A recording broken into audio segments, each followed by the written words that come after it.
Hi Ron, can you hear me? Uh, Please.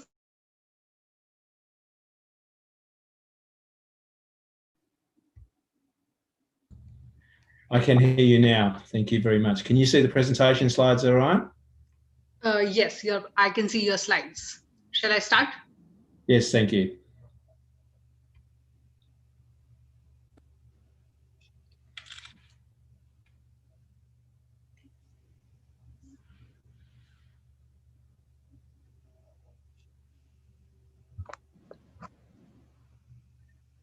Okay. Hello and welcome back to GFiT 2020, a virtual IT event conducted by Good Firms. This platform will definitely help you all to get connected with the best experts who, with their knowledge, will guide you through your digital journey one step at a time. So, our next session is on the changing face of technology in Australia, particularly through innovation during pandemic. And the speaker is Mr. Ron Gauci, who is a leader of the ICT industry with significant experience in senior leadership and executive roles in ASX and NYSE listed global multinational organizations such as Microsoft, Telstra, Civil, Verizon Business, and IBM. Ron is widely recognized as a transformation specialist, having delivered success despite significant challenges and adversity. Feel free to drop a question in the chat box, and the speaker will answer it at the end of this presentation. So, ladies and gentlemen, please welcome Mr. Ron to throw some light on the said topic. Over to you, Thank you, Ron. Amanda. Thank you very much, and appreciate the opportunity to speak to you today. Hasn't technology had such a significant impact on everything we do, how we do it, and not just because of COVID as well, but I think it's as much as there's been adversity, there's been opportunity. So I've got a limited period of time today, so I'll whip through the slides. There's a lot there, so I will race through them, but I think the important point is to actually highlight a couple of things. So firstly, if I may, the AAA represents the corporate sector, just by way of background. So the AAA represents the corporate sector and businesses within the ICT industry, whether they be small businesses, one operator to multinationals. And we also have representation across the board from whether it be security, IoT, software, hardware, professional services, etc. So we cover the industry horizontally and vertically from that perspective. In terms of the sector itself, never before has it been such an important point to make just how critical we are to the Australian economy. Whilst we're ranked number 6 as a sector, and we have our own ASX index. The reality is, if you look at everyone, whether it be financial and insurance services, mining, construction, technology plays a role in every other sector in the Australian economy. So therefore, our contribution is quite substantial, and it's never been more so recognised than with COVID, in terms of us being an essential services that has enabled other industry sectors and other businesses to actually continue their business and to be able to have that business continuity as well. In terms of the employment, we also, as a sector, but also if you think about the IT specialists within the other sectors, employ quite a number of people. We think that number is somewhere around the 500,000 mark around Australia, but it could be substantially more if you think about all the other people who might be classified as technologists. So COVID has impacted a lot of people's lives, is what I'm saying, and a lot of the technology is impacted as well. I wanted to show this slide because the reality is, prior to or previous to COVID, we were actually facing a lot of change and a lot of disruption. If you think about our world, whether it be through Uber or Airbnb or the way we purchase things, the way we are entertained at home, technology has changed so much in the way we do things, to the point where that disruption actually then reached a crescendo, if you like, when in March we got hit with the restrictions that COVID presented. And I know that today's presentation is about the changing face of technology through COVID, but I did want to highlight just how much of the changes we had to experience prior to COVID as well. So let me talk about that in the context of, if I take the words of Rahm Emanuel, never let a serious crisis go to waste. I have a significant background in transformation, but I also have a significant background in crisis management. And I can tell you that a crisis is indeed an opportunity. And I think the technology industry has stepped up during this time to show how much opportunity can be created from these adverse circumstances that we have. The deeper the crisis, to me, the bigger the opportunity. The fact that we haven't been able to gather in places means that we've found other ways to communicate and socialize. Because we haven't been able to go into our offices, we've found other ways to actually continue to be productive and continue working, and in fact have our businesses continue as well. And because it's impacted our ability to earn and some of the initiatives that we have in place, that also means that we need to find new ways of producing revenue. So to that end, I think that every part of our lives has been impacted by the technology, by COVID, and technology has played a part, whether that is through these webinars and video conferencing to online shopping. We know that the online retailers are breaking records at the moment in terms of the way that people spend. It's really interesting that because people aren't jumping on planes, it's not stopping them from actually engaging. In fact, I know through our own webinar series that it's been easier to get international guests to actually partake in our webinars because they don't need to be on a plane for 14 hours or however long it takes to get to Australia. So we've been able to become, I guess, more globally aware and more interactive globally as well. But as I say, every part of our lives has changed. Maybe in your families, you're doing the same thing that we're doing. We're actually having meetings, video conferencing catch-ups with the family, and having family gatherings and fun nights and quiz nights and all those sort of things. It's actually given us the opportunity to reevaluate what we do, how we do it, and actually create new opportunities to engage with each other. So if we take the steps of where we are, the very first thing we had to do when we discovered COVID was to take the steps in place to protect our livelihood, our economies, our businesses, etc. The restrictions that have been imposed on us, particularly if you're a Victorian and where we are in Victoria, then we've had an extended period of hibernation, which has obviously got all sorts of impacts. The step we need to think about is how we now recover from this. And then beyond that, how do we actually take our learnings and create a new norm? And from that perspective, I think that's the real exciting opportunity, because we've learned so much during this period of time. And I want to give you some specific examples of industries that have really pivoted and transformed. To do that, though, I also wanted to highlight, I talked about employment before and jobs, the opportunity there. If you can look at the key roles in demand right now from 1 to 15, there's some pretty exciting pieces of technology in there and innovations that are really going to change the way we do things and what we do, especially in the AI space. We know that cybersecurity is very much a topic for discussion at the moment as well. So I said I was going to talk about some top trends. First and foremost, let's talk about education. In some ways, you look at the picture I've got there, kids working off blackboard tablets 100 years ago. We're now working off electronic tablets 100 years in advance. But the reality is the way that education has been delivered now has changed quite considerably.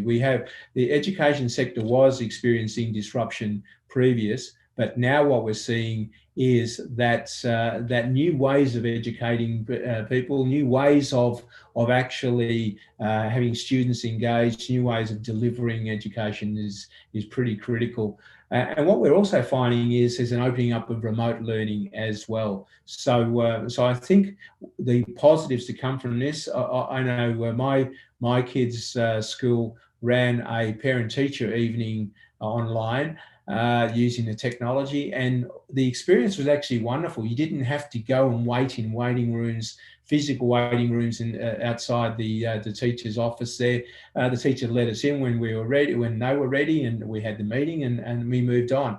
And I think most of the teachers thought that was actually a real a positive way of having the face-to-face without having the inconvenience that goes with parent-teacher evenings, as one example of quite a few.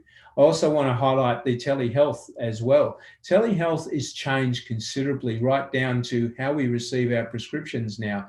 And I know that the pharmaceutical industry have been really keen on the advancements made here, as well as the availability of telehealth across the geographic restrictions that might have occurred in normal times. So hopefully we see this as an opportunity for us to continue some of the learnings and the benefits we've achieved. Likewise, I mentioned retail before. Whilst this has put enormous pressure on the supply chain, we've seen the technology actually improve supply chain further as well. I think it'd be fair to say that we're now seeing goods move around the country and get to us very quickly, very efficiently and effectively. And we've learnt that online retail actually does work. And as I said before, I think if you can see the impact it's had on the retailers, but both on the stock exchange and their revenues, I think we hopefully will see this as a trend going forward. What it has created, though, is an interesting discussion between physical retail spaces and online spaces. The bricks and mortar versus the digital space, or as I call it, getting the clicks and mortar right, is a challenge for the retailers to work through, but I think that is an opportunity. Likewise, teleworking, we do know that what we have learned is that we can actually be quite productive and efficient working from home. Yes, it's created side issues or unintended consequences in terms of our work hours, our balance of life, and some other issues as well. But I think on the whole, most people have thought that this actually works better. And some of the data we've seen shows that quite a number of high percentage of employees want to continue working from home regularly going forward. And I think that puts some pressure on the commercial spaces and retail spaces. And I know organisations are looking at the implications there as well. But most certainly, I think that what we're seeing is a lot of people have really enjoyed the opportunity to work from home. To go in more deeply again, if I may, I'd like to highlight just where technology has made a real impact in terms of our environmental circumstances. We are a country that has floods and droughts in some cases at the same time in opposite ends of the country. We've had the bushfires that devastated us at the start of the year. The amount of investment that's gone into technology to actually be able to manage these bushfires remotely through drone technology, etc. Technology is playing a real part in trying to, I guess, relieve us and protect us from some of the crises that will face our economies. One of the exciting areas, and we are a country very strong in manufacturing and agriculture. Agriculture in particular is going through a revolution at the moment, and I've given you some examples of where CSIRO and others are investing very heavily in AI technology to automate and put advanced technology into the agricultural sector. And we're seeing that from a global perspective, Australia is becoming quite a clever country from that perspective, but also very competitive as well on a global scale. And with that, I'd like to focus specifically on the AI investment. We know that the AI space actually creates some real opportunity for us as a country. We have some of the best experts in Australia, And we're seeing automation and artificial intelligence and artificial automation actually playing a significant role in so many industries now that I think we see this as a real opportunity for Australia. What is important, however, given the investment that other countries are making, is that we don't want to become consumers. We want to become producers and manufacturers of AI technology and AI technology products. So from that perspective, we have been very vocal at the AAA in pushing for continued investment in AI. We are nowhere near where other countries are, advanced countries are, and we've got a long way to go, but I think this is a real opportunity for our economy. Most experts think that it's worth an additional $200 to $300 billion to our economy if we actually play in this space effectively. Therefore, I just wanted to summarise by saying, by way of our position, we produced back in March, April, a white paper around building a post-COVID world with the infrastructure required, including digital technology. We have applauded the government's response to our white paper. Most of the recommendations in the white paper have been very seriously considered by governments, federal and state, and many of the recommendations have been implemented, and the last week's budget is a classic example of that. We were delighted with the government's commitments to building infrastructure for the country, ensuring that we actually have capability, both skills capability, and the businesses are equipped through various programs to help them become digitised as well. And also the tax incentive component. We're delighted that the government saw fit to make changes to the R&D TI arrangements as well. So, and as an example of how science and technology and STEM play in this country can impact, you can see there that I guess the simple message behind this slide is all advanced economies around the world have become self-sufficient and strong because of their R&D investments, and we're encouraging Australia to do likewise. And to that end, as an example, at federal and state level, you can see around this map, there's all sorts of initiatives now and investments being made by each of the governments in the digital space.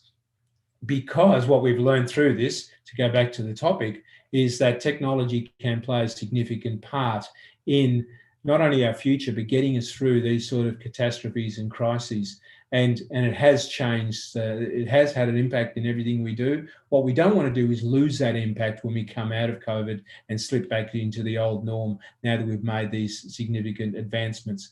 And to that end, I'd like to finish this presentation with an analogy that I picked up from Dr. Stefan Heibowitz from Data 61, and I think it's a great analogy, is that we came out of World War I, we went straight into a pandemic, the Spanish flu, that cost the world some 50 million lives.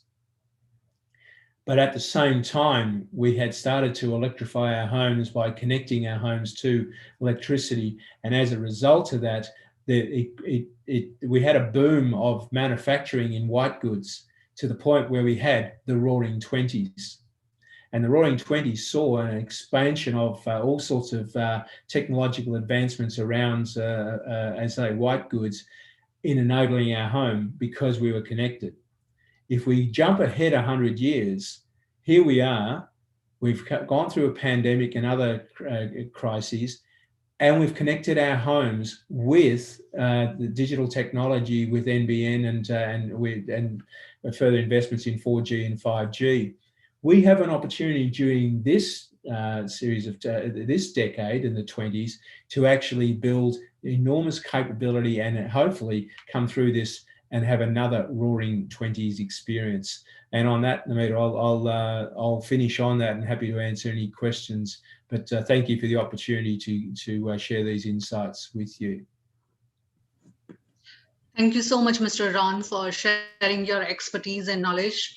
And I can see that our participants had some questions. So with your permission, may I read it out for you?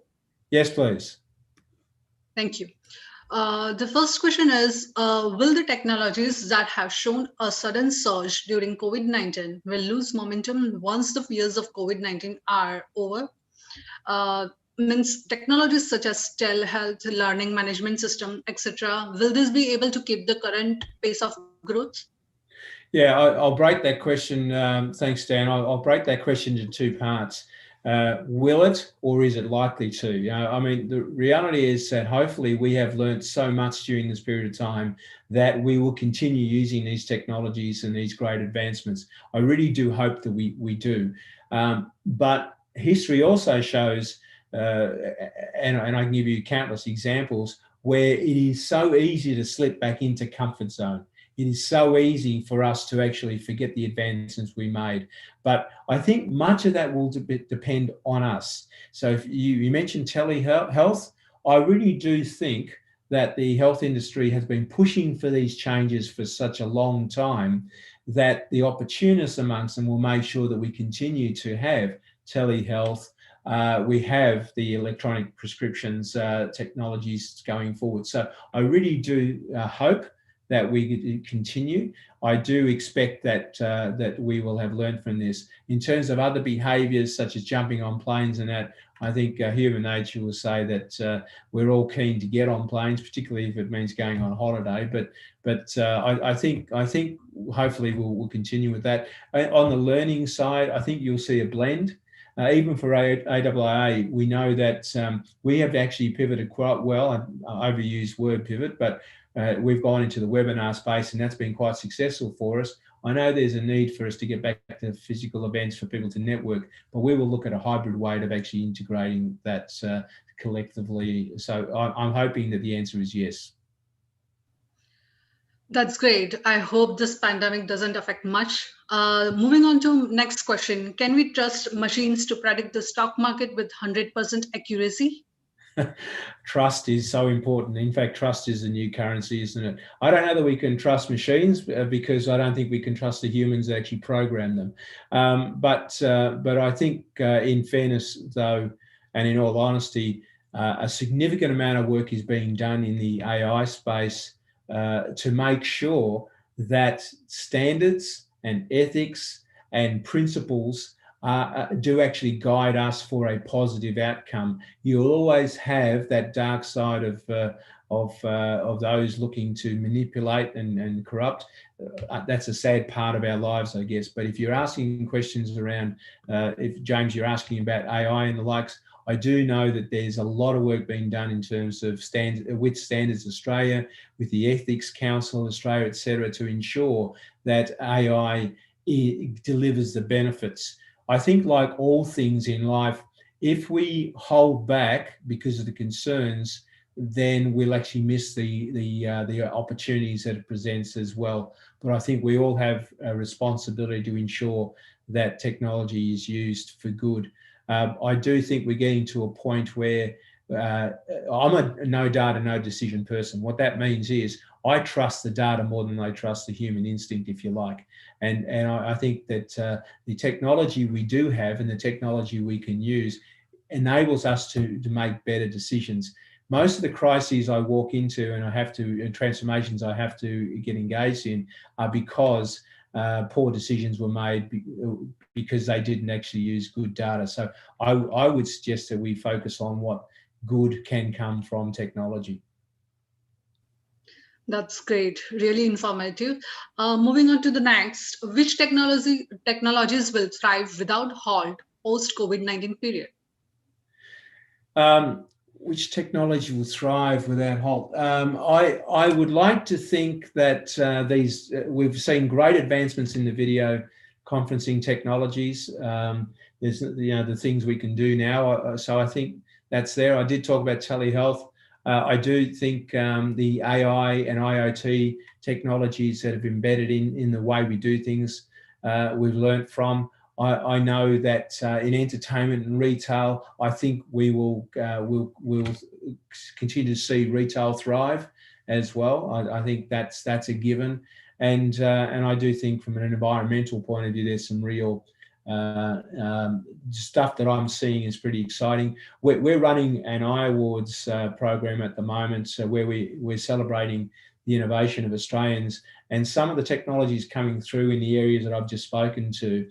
Really, really exciting stuff. I'd encourage you to tap in and see what's happening there. But we've got some great innovators coming up with great stuff, and I think as an economy, looking at the technology that's coming, it's a pretty exciting period going ahead. It does require financial support though, and that's why I emphasise the importance of the R&D investments in there as well. Thank you. So the last question is, can artificial intelligence beat the stock market? I don't know that I can answer that question, especially without being accused of manipulating the market. So I'm not sure I can answer that, to be honest.